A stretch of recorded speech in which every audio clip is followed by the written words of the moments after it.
Évoquer le nom de Dien Bien Phu, c'est rappeler la plus tragique et la plus difficile bataille du corps expéditionnaire français en Extrême-Orient. Son histoire a souvent été expliquée, commentée. Mais peu de gens connaissent la place tenue dans cet événement par les médecins du service de santé des armées. Le colonel Rondy est l'un d'eux. Il fait partie des 18 médecins et 5 chirurgiens qui ont soigné et opéré plus de 6000 blessés dans cette vallée écrasée sous l'artillerie vietnamienne.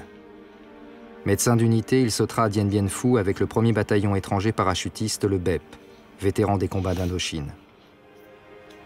Il y restera jusqu'à la chute du camp. Ancien sous-officier de la 2e division blindée, il est le neveu d'un administrateur colonial et c'est tout naturellement qu'il choisira de partir servir en Indochine, à 12 000 km de la France. Par goût de l'aventure, il choisira la Légion, et plus encore, les parachutistes.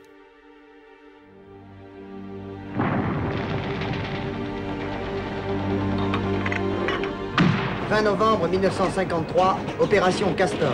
Les parachutistes du général Gilles occupent Dien Bien Phu et de violents combats se déroulent dans les montagnes Thaï, à nouveau comme il y a un an, lors de la bataille de Nha San. La division Viet Minh 316 est en marche vers le Laos.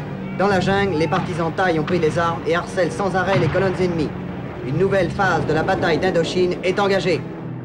Pendant 3 jours, 1800 parachutistes participent à une tête de pont d'un camp qui devra poser obstacle dans les plans d'invasion du Laos au Viet Minh.